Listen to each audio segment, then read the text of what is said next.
Okay, let's unpack this. Today, we're embarking on a really focused journey. We're drilling down into just 4 verses from the Quran, specifically Surah Al-Fijr, verses 27 through 30. Right. But, and this is the important part, we're not just looking at traditional translations. We're using a very specialized framework. It's called the Organic Quranic Methodology, or OQM. That's exactly right. And Yeah. our source material here makes it very clear. Our mission is an extraction. We're trying to move beyond the surface story, The surface story. which the methodology calls as SIDQ. Think of it as the narrative husk, the surface level truthfulness.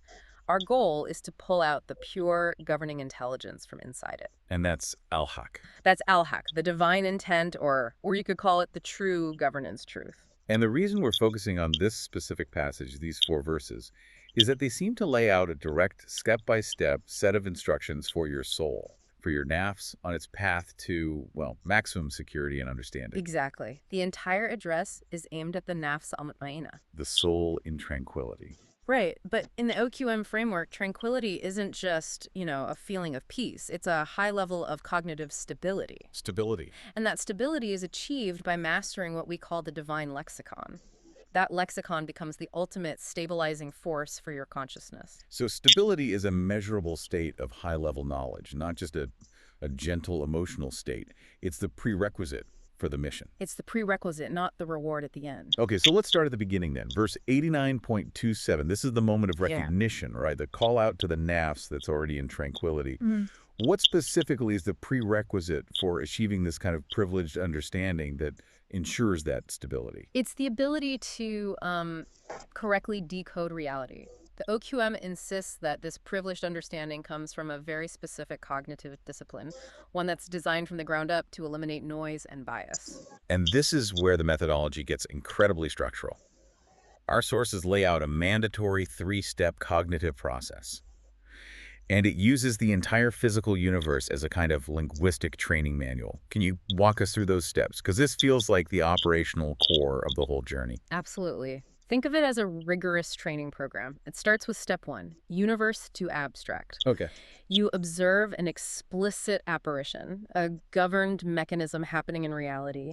The sources often use the complex embryological process as an example, but we can probably use something a bit more ubiquitous for you. Please do. I think the embryology example can feel a bit distant for daily life. Fair enough.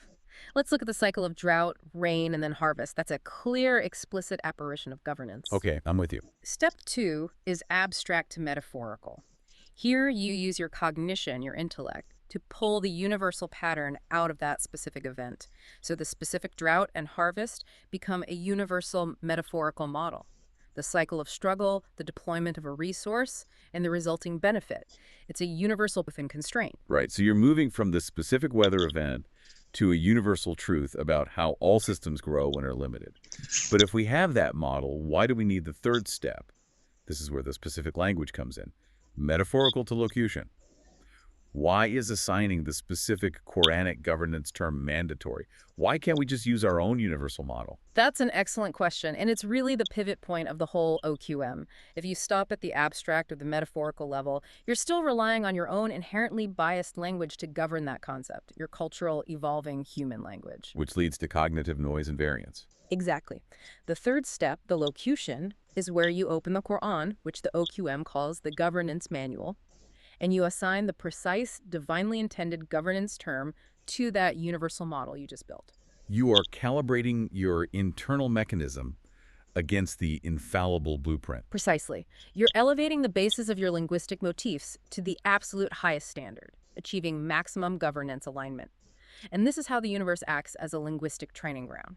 It gives you the observation, but the divine lexicon provides the standardized, unbiased language for understanding that observation. This is the privileged understanding that results in the tranquility of the nafs al-mutmainah. That completely reframes the purpose of observation. It's not passive at all. It's an active linguistic calibration. So now that this nafs is stabilized and calibrated, we get to verse 89.28. The command to return, Uji lo Rabiki. What exactly is the target of this return? This is the execution step. The command to return is a command to align the individual's entire governance. Entire governance. Totally. Completely with the divine decree. It is a return to the mission established for you by your Lord. It's the move from knowing the rules to living by them completely. And the sources stress this crucial psychological state that has to go with it. You have to be totally content with the mission and at the same time satisfactory in how you perform it. It has to be done while being Ratan Machia pleased and pleasing. That phrase, it signifies total resonance. The nafs isn't dragging its feet. It's Uh, utterly satisfied with the mission it's undertaking.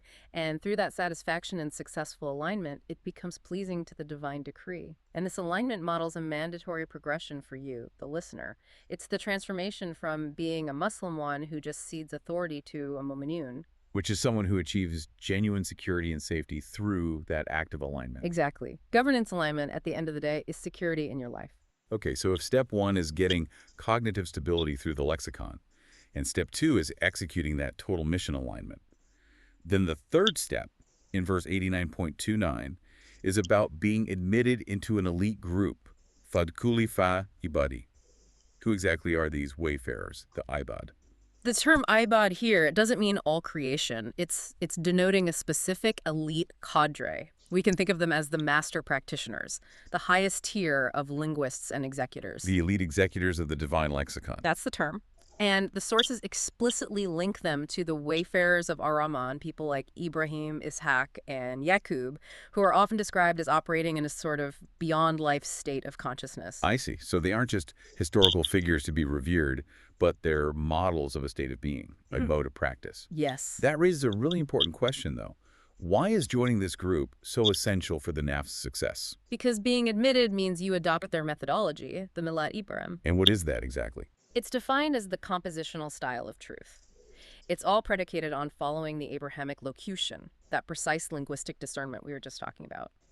The nafs is actively transitioning, you see, from insan, the gullible man who's prone to loss because of cognitive bias, to mumin, one who has attained complete security. The wayfarers provide the essential governance blueprint, the gold standard for practice that's necessary for that final transition. So it's about maximizing your functional alignment by adopting the highest possible standard of cognitive practice. You're joining a community of perfect methodology. Precisely. If you're going to master an advanced discipline, you have to learn from the masters. In this context, that means adopting their internal cognitive framework. Which leads us seamlessly to the final command, verse 89.30 more, Wadkuli Janati, entry into the concealed abode. Now, this is typically the part of the journey most people have a very traditional view of. So what does this final destination look like in the OQM framework? This is perhaps the most defining conceptual shift in the OQM. Jhana is translated not as a garden in the distance, something external that you get later. Instead, it's a state of concealed or protected knowledge and governance. It is an internal state that the nafs inhabits once it has successfully returned to its Lord's mission and adopted the Wayfarer's methodology. Wow.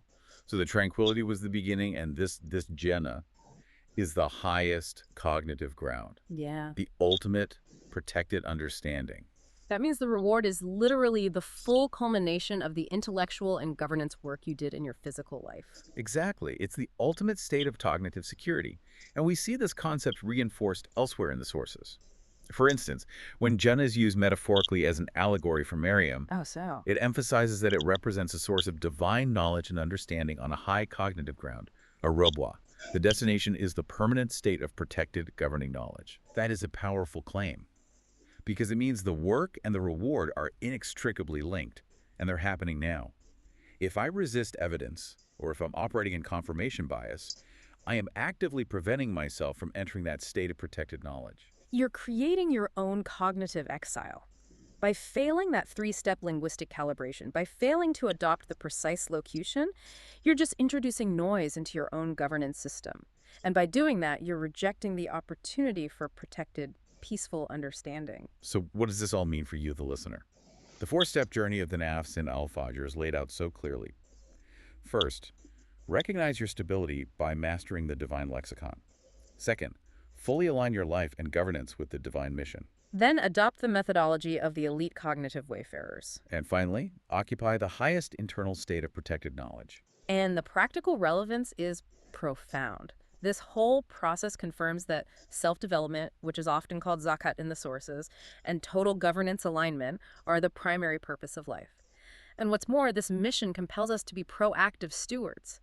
We are preparing the physical universe to be accommodating for our own afterlife. The preservation of a functional, good physical universe is literally in our own self-interest. Why? Because it's the training ground. It's the training ground for our spiritual security. And we saw that the core of this entire transition relies on mastering that divine lexicon transforming observations from the universe into profound governed knowledge. This reduces the cognitive noise that otherwise binds us to loss. Which raises a final provocative thought for you to consider. Okay. If the core mission of your NAFs is to achieve total governance alignment by minimizing cognitive bias, what specific repetitive aspects of your current workflow or your fixed belief systems, what constitutes the usus? The entrenched hardship. The hardship, yes. What is actively preventing you from reaching the ease of high-level cognitive development? Where is the friction in your own thought process that you need to find and eliminate?